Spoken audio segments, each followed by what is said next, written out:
Avant, je publiais à la main. Avant, peut-être comme toi actuellement, je perdais environ 30 minutes 2, 3, 4 fois par semaine pour publier mon contenu. Ça peut paraître bête, mais des fois, c'est le parcours du combattant pour publier son contenu. En général, tu as envie de faire ça vite, mais entre le fait de copier, coller son post, rectifier les fautes d'orthographe, mettre les bons hashtags pour couronner le tout, pour peu que tu commences à cliquer sur tes notifs, parce qu'on va pas se mentir, c'est vraiment difficile de pas cliquer sur ces notifs. Tu vas commencer après à faire défiler le fil d'actualité, à regarder le post de Pierre Paul Jacques, et là, c'est fini. Je vais être honnête, je sais que beaucoup d'entre vous publient du contenu de façon spontanée, c'est-à-dire au jour le jour, quand ça leur vient comme ça. C'est très bien, mais ça dessert énormément votre stratégie. En fait, le problème dans tout ça, c'est que si potentiellement aujourd'hui vous publiez, c'est pour faire parler de vous, pour augmenter votre visibilité et pour avoir potentiellement des prospects, des clients qui viennent à vous naturellement. Le danger, c'est que peut-être aujourd'hui, si vous publiez de manière spontanée, peut-être que vous avez des likes, des commentaires, etc. Mais il ne faut pas confondre les métriques ou les statistiques. Le fait d'avoir des likes et des commentaires, c'est bien, mais c'est souvent pas les posts qui vont vous rapporter des clients. Dans cette vidéo, non seulement vous allez voir comment gagner énormément de temps grâce au fait de batcher son contenu, et je vais vous donner ma méthode étape par étape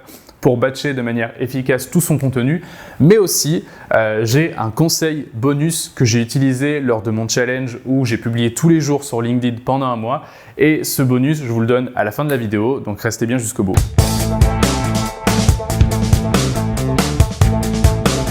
Créer du contenu, on a besoin de créativité et celle-ci peut être stimulée par plein de choses, par notre environnement, par ce qu'on va voir, et contrairement à ce qu'on pourrait croire, en fait il n'y a pas spécialement des moments à nous où on est plus ou moins créatif, c'est plus ou moins nous qui décidons de nous mettre dans un état qui est créatif et aussi qui décidons de notre environnement. Le but c'est de trouver ce qui vous stimule. Si vous êtes plus créatif quand il fait nuit, bon bah écrivez vos posts, trouvez un moment quand il fait nuit pour écrire vos posts, si c'est plus le matin, si c'est plus l'après-midi, le midi. Moi personnellement, ce qui stimule énormément ma créativité, c'est déjà de voir ce que les autres font parce que je m'inspire énormément de ce que les gens font. Et donc du coup, ce qui va énormément me stimuler, ça va être par exemple d'aller sur LinkedIn ou Instagram, de faire défiler les choses et d'aller voir un petit peu ce que les gens font et de m'en inspirer. La deuxième chose, ça va être mon environnement. Je vais être beaucoup plus stimulé de manière créative quand je vais être ailleurs que mon endroit où je travaille d'habitude. Donc moi, je travaille depuis chez moi. Si par exemple, je vais dans un café, dans un coworking, je vais être beaucoup plus stimulé parce que le fait d'être dans un endroit où j'ai pas l'habitude d'être, ça va me donner plein d'idées, c'est comme ça. Le but de tout ça, c'est de vous prendre environ entre 1h30 et 2 heures par semaine ou par exemple, imaginons le mardi matin, vous allez vous dire, allez, là c'est mon moment créatif, vous vous posez et c'est pas je me pose devant une feuille blanche et il faut que je sois à tout prix créatif. Le plus simple quand on crée des posts, c'est de partir une base d'idées. Pour avoir une base d'idées, ce que je vous invite à faire, c'est de faire un bloc-notes qui est relié à votre téléphone. Quand vous allez par exemple écouter des choses, parler avec des gens, consommer des contenus, etc. Des fois, vous allez souvent avoir des idées qui vous viennent en mode « Ah ouais, putain, ça serait bien que je fasse ça. Ah oui, mais pourquoi est-ce que je ferais ?» Et à chaque fois que vous allez avoir ces petites idées-là, je vous invite à ouvrir votre application de prise de notes et vraiment notez-le tout de suite parce que si vous vous dites « Je le noterai plus tard » ou « Je le noterai dans 2 jours quand je fais mon contenu », ça ne marchera pas, vous allez l'oublier. Deuxième étape, le moment où tu crées, et là, tout simplement, avant de commencer à créer ton contenu, tu vas revenir sur les sujets que tu avais écrits le fameux mardi matin. Ça va te permettre de rendre ton post bien meilleur parce que les 3/4 du temps, tu vas corriger dessus, puis tu vas passer au façonnage. Alors, je ne l'ai pas mentionné juste avant, mais on va partir du principe que par exemple, tu as fait une semaine de contenu. Tu vas les faire, tes posts. Tu vas les écrire, tu vas les faire de A à Z. Et le fait de tout créer d'un bloc, ça va améliorer considérablement le temps que tu y passes et surtout ta productivité parce que tu es vraiment en mode, tu te poses une fois dessus. Puis par exemple, si tu utilises Canva, tu vas ouvrir Canva et faire tous tes designs en une fois.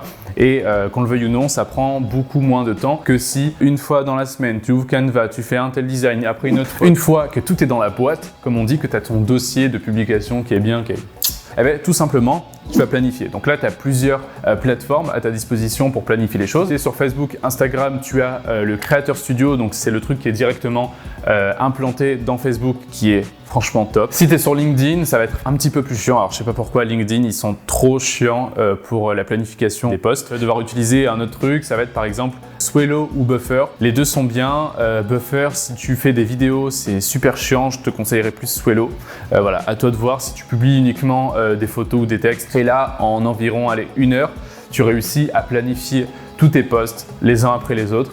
Et là, je te félicite, tu t'es libéré de la charge mentale en moins et tu t'es déchargé de 1 semaine, 2 semaines de contenu. Il faut savoir que notre cerveau, il n'est pas spécialement fait pour placer du temps en avant. Aujourd'hui, par exemple, tu prends 100 € de ton compte bancaire, tu vas les mettre en bourse. Bon, sur le coup, c'est chiant parce que tu as perdu 100 €. Mais potentiellement, les 100 € ils vont fructifier et peut-être que dans 2 ans, tu auras 200 €, 300 €. Là, avec ton temps, c'est un petit peu la même chose. Imaginons, tu as pris 4 heures de ton temps. Bon, peut-être que là, sur ta semaine, les 4 heures, tu les as jetées comme ça et que tu les regagnes pas direct. Mais dans 2 semaines, quand ton contenu il se sera publié tout seul et quand tu auras eu la joie de te connecter sur tes réseaux sociaux et de voir que ton contenu se publie tout seul et que tu as juste à te connecter, à faire ta veille tranquillou. D'ailleurs, j'ai fait une vidéo où je parle de la veille. Normalement, elle sera sortie, tu peux la retrouver là. Le plus important, c'est d'avoir des idées en continu, de continuer de parler avec des gens de ta cible, de continuer à faire ta veille sur les réseaux sociaux. Et ce qui est bien, c'est que du coup, tu as une semaine pour refaire le plein d'idées jusqu'à la semaine prochaine ou 2 semaines si tu as fait sur 2 semaines. Alors je sais ce que tu vas te dire, tu vas me dire oui mais Lucas,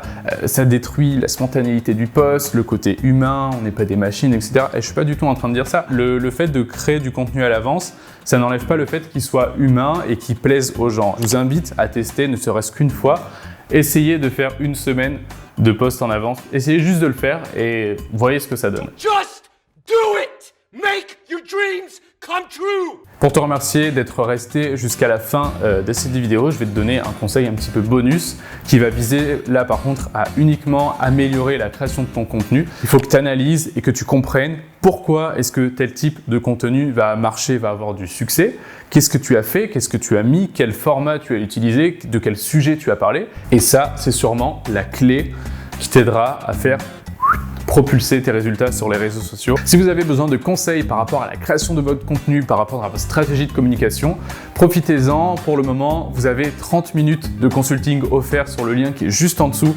de cette vidéo. Alors ça sera valable pendant un certain moment après que cette vidéo sera sortie. Si vous tombez cette vidéo plus tard et que le lien n'est plus valable, c'est normal, donc profitez-en tant qu'il en est encore temps. Mes vidéos ont pour but d'aider les professionnels et aussi notamment les professionnels du bien-être à mieux communiquer et à générer des prospects et des clients grâce à leur communication, à leur stratégie et aussi à leurs vidéos. Donc n'hésitez pas à vous abonner au LinkedIn et au YouTube qui s'affiche juste là. Et puis moi, je vous donne rendez-vous la semaine prochaine pour une nouvelle vidéo. Ciao!